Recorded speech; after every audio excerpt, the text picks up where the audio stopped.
former Governor Rick Perry announced that he was in the race, and I watched your speech, a very potent speech, but we were just talking off the air that you just don't understand how to use the teleprompter, do you? I haven't learned that talent. That's the way we give our speeches, and we don't need a teleprompter. I'm sure they're handy devices, but generally speaking, what I've seen here in Iowa and up in New Hampshire is people just talk from their heart.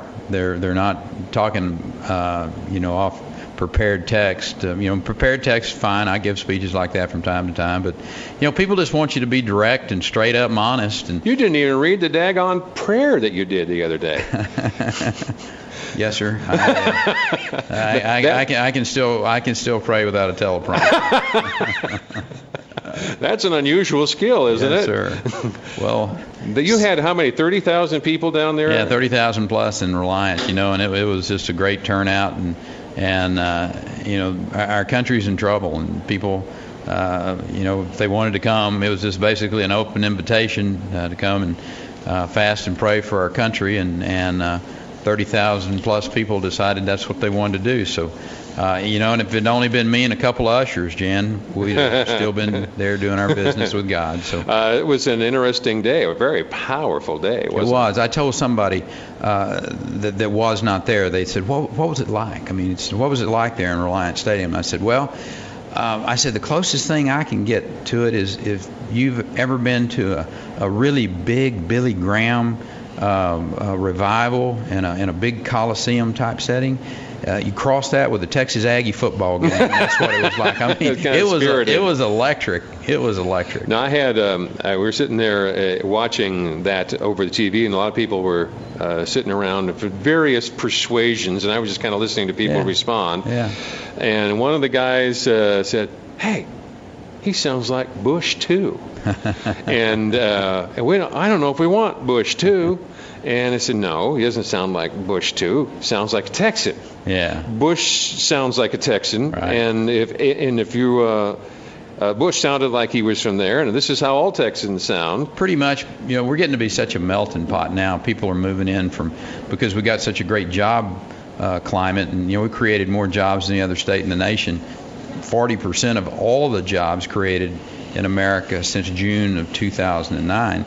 So we're getting a lot of folks coming to Texas that have different accents, and frankly we always have, but it seems like their accents kind of change a little over time, if you will, and they pick up a little of that twang. Yeah. But there's one school district, get this, Jan, down by Houston. I think there's 96 different nationalities represented at that school. It's just, we're very, very diverse in a state now. Okay. Why now? Why did you wait? Why are you here? This is, as I said, phase 2. Is this a tactic or a strategy, or is this just scheduling, or how did this work out? Well, we had a legislative session that went through June, and my commitment was always, once we even decided that this was something we were going to take a look at, and my lovely wife, who's sitting right here to my right, had a lot to do with that. Back in May, I think that's pretty close to the time frame, and she just basically said, "I know you love your job, but our country's really in trouble, and you need to do your duty."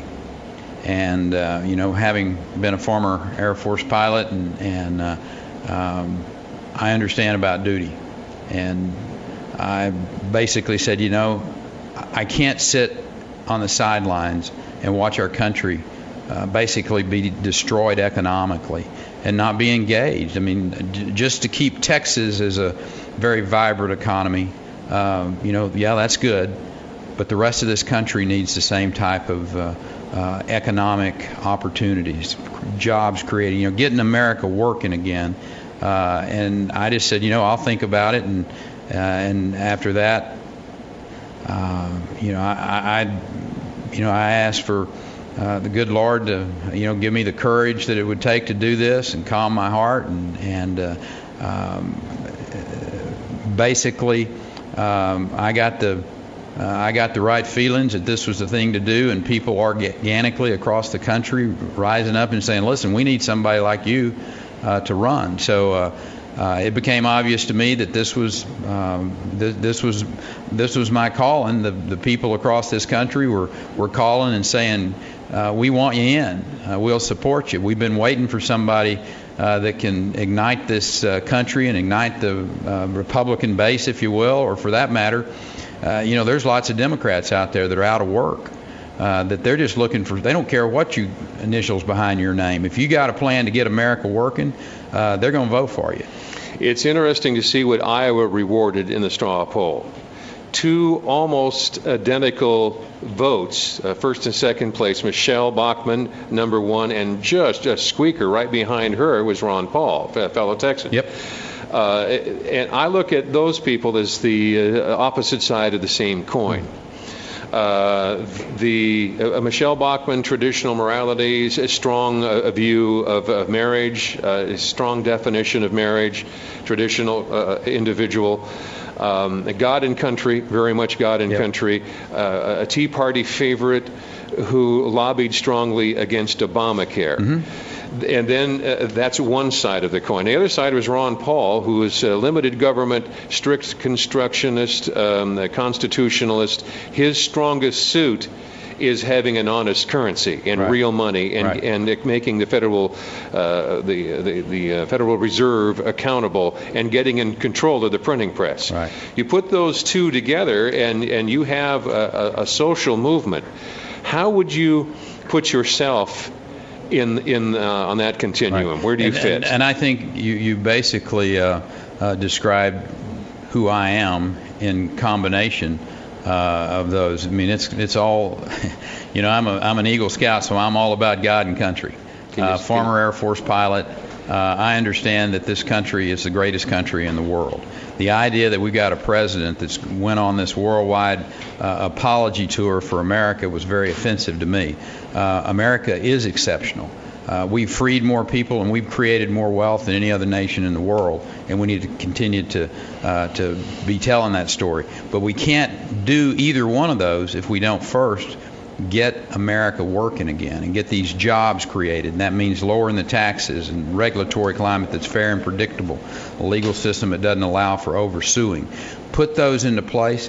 I told the folks at Black Hawk County last night that if they elect me president, my goal is to make Washington, D.C. as inconsequential in their lives as I can. Having those types of strict constructionists on the Supreme Court that look at the Constitution, they say, you know what, we don't see anything in there about these issues, whether they're social issues or what have you. And you states work that out. Y'all figure out whether or not that will work for you. For instance, health care. The idea that Obamacare, first thing I'd do as president, I'd sign an executive order to try to wipe out as much of Obamacare as I can, and then work closely with the Congress and the Senate to totally repeal Obamacare in the first 100 days. Didn't you write a book on the 10th Amendment?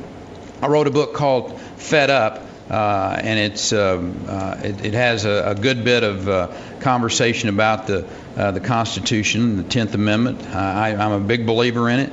I think that people in Iowa know best how to educate their children rather than some faceless bureaucrat in Washington, D.C. That's one example. And health care is the same thing. If they'll free us to run the Medicaid programs in our states, I'll guarantee you there's a governor out there somewhere that'll come up with a great idea, great concept. There'll probably be multiples. And what works in Ohio may not work in Iowa. What works in New Hampshire may work in Tennessee.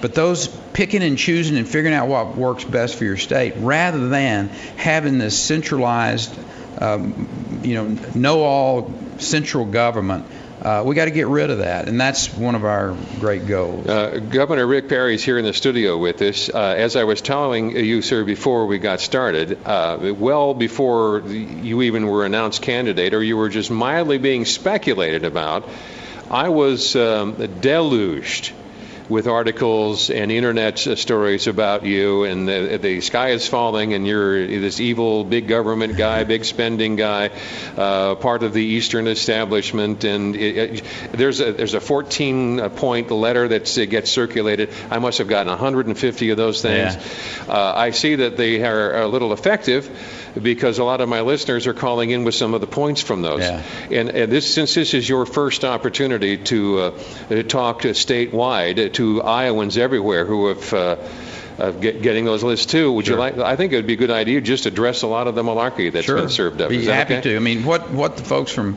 Iowa are going to find out that, I'm just a farm boy. I grew up on a dryland cotton farm 16 miles from the closest place that had a post office, and really never got outside of the boundaries of Texas maybe a couple times until I became a pilot in the Air Force. And then I got the opportunity to travel the world and see how different countries are impacted by different types of government, and that's where I became such a great and passionate believer in the United States Constitution and our founding fathers and the freedoms that we have. And we're seeing them, we're losing them every day with a government in Washington, D.C. that thinks they know all the right answers. Well, so what we'll do is we'll take a short time out, and then we come back. I want you to just address Iowans as they talk to you. This is the biggest town hall meeting, except maybe C-SPAN or something like that. You're likely to. This is your first experience. Look forward to it. All right. Coincidentally, Governor, just a couple of weeks ago, I got a call out of the blue from a fella who said, "Hey, I just got stopped. I'm a farmer. I just got stopped, and I got a fine because I didn't have a CDL. Just moving a tractor and moving some stuff across the border here, and you're saying that that's not just commercial here. Driver's license. Yes. Actually, I was talking to Senator Grassley last night, and I just heard it for the first time a couple of days ago that you drive a tractor on a public road, and I figure that a public road can be a gravel road.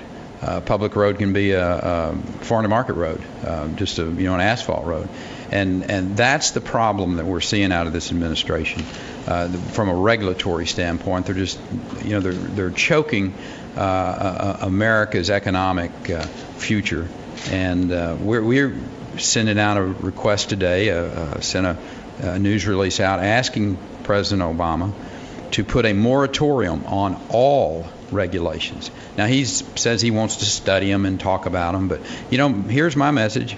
Mr. President, set our employers free to create good jobs. Set our people free to get back to work and stop the job-killing regulations. Okay. That really resonates well here because we've got thousands of people in the farming community. This affects one way or the other. About this. It's just ridiculous. You've been doing this for 40 years. You got a farm that's bisected by a gravel road, and a 15-year-old's driving your tractor. I mean, I promise you, at 12 or 13, I was driving a tractor. Me too. And I'm sure there's lots of young people, and just across a gravel road to get to the next place is absolute. That's the idiocy of. Well, Dwight David Eisenhower said it right back when he was the president. He said that farming's pretty easy when your plow is a pencil and you're 1,500 miles away from the field. Exactly. Spot on.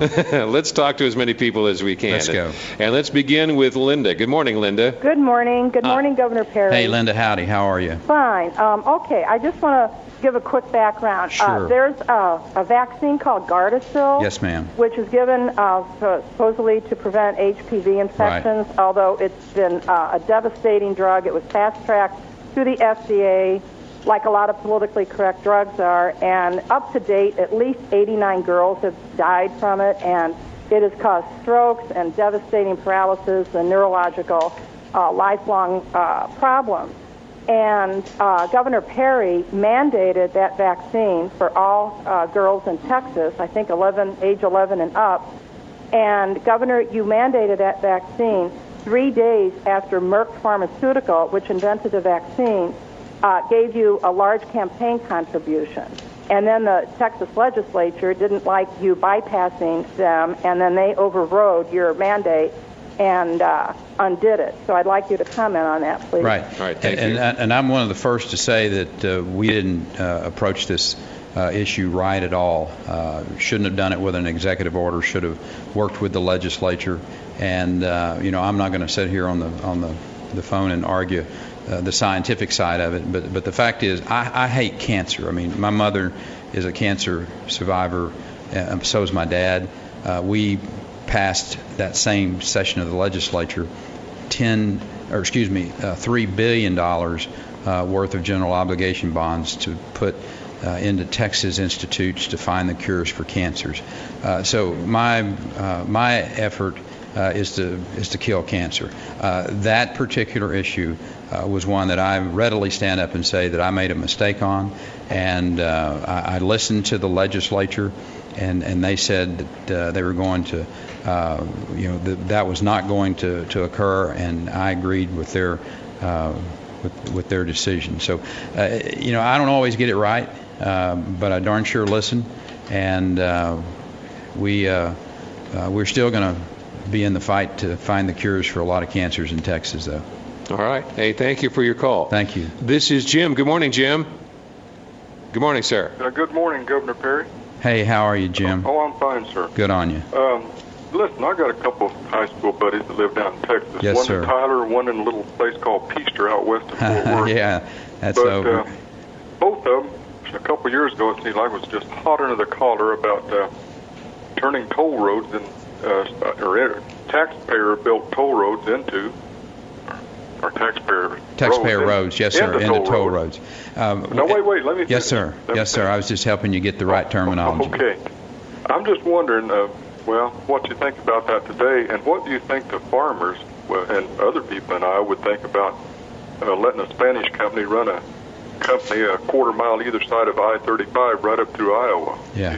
I'll go offline and listen to you there. Sure. Right. Thank you, sir. Jim. Thank you. And there's a variation on that would be the corridor road, the Yes, NAFTA sir. corridor. Yes, sir. And they said, well, Rick Perry unleashed that down Texas. Right. Yeah, Let me the just cliches jump that are on that, because Okay, go it ahead. is an interesting myth that has been out there for a long time. We have never, as a matter of fact, we have statutorily, and I supported the ban of ever making a taxpayer-paid road a toll road. You cannot do that in the state of Texas. I helped champion the legislation that banned that, prohibited it. Now, we have toll roads in the state of Texas because that's, frankly, one of the only ways that we're going to be able to build roads. The people sit around and say, well, we're going to have to raise the gas tax, or we're going to wait for Washington to send us the money to build roads, or you believe in the asphalt ferry. Those are the only three options that you have out there besides having a toll road. So we're a growing state, and Texans have basically said, look, we understand you got to pay for roads, and we're willing to pay tolls. This myth about the NAFTA highway, Yes, the Texas corridor, the NAFTA Texas superhighway, corridor, yes. whatever it's called. Right. There is a corridor from Mexico to Canada. It's called I-35. Right. It's been there a long time. What we were talking about doing was between San Antonio and Dallas, widening it or making an alternative route there to handle. Jan, interesting just point. To drive from Dallas to San Antonio, particularly on weekends, it takes longer today than it did pre-interstate highway days. It's You so got crowded. that much congestion on those roads. So Okay. obviously we're building roads in Texas, and we're building bypasses, and we're helping to get the traffic moving again, because it's such a quality of life issue. If you can't get home because the traffic's jammed up and your kids are missing you at their soccer game, if you're in business, I mean, we've got a loop around Austin now. I-35 went right through the middle of Austin, Texas, capital city, and it's just growing so much that, I mean, that I-35 looked like a parking lot starting about 2 o'clock on Friday afternoon. So if you're in a truck and it takes you 3 hours to get through Austin, Texas, because of the traffic jam, and there's a lot of that type of congestion. So we're building roads in Texas, and I think the vast majority of Texans are very comfortable. And we passed some very strong eminent domain protections, which Jim's friends, who the farmers out there, they know that they will not be forced to sell their land inappropriately for a public use. Okay. Let's talk to some more of the folks who are joining us. And this is Jamie, I think. Hello, good morning. Good morning. Hi, what's on your mind? I was just wanting to say that I'm a Northwest Iowa farmer and Republican, and we did a lot of research into Governor Perry before he entered the race, and we're very happy to see him enter. And I'm just curious as to some of the changes that Governor Perry has planned on making. Okay, yes, sir. Thank you. Well, the biggest focus is going to be about jobs. I mean, there's two things that this campaign's going to rotate around. And there may be a lot of talk about a lot of other things on the periphery. There's only two things that really matter to the vast majority of Americans, and that is how do we get America working again, jobs, and in dealing with this debt. And you deal with the debt by creating an environment where the private sector job creator knows that they can risk their capital and have a good chance to have a return on their investment. Today, everybody's scared to death. What shoe's going to drop next? How much more is the regulations going to come out of Washington, D.C.? How are they going to raise our taxes? I mean, the people are scared to death of this administration and what they've done from the standpoint of a business environment. I am a pro-business governor. I don't make any apologies for that, never will, because I think the most important thing that government does is to create an environment. Government's never created a job.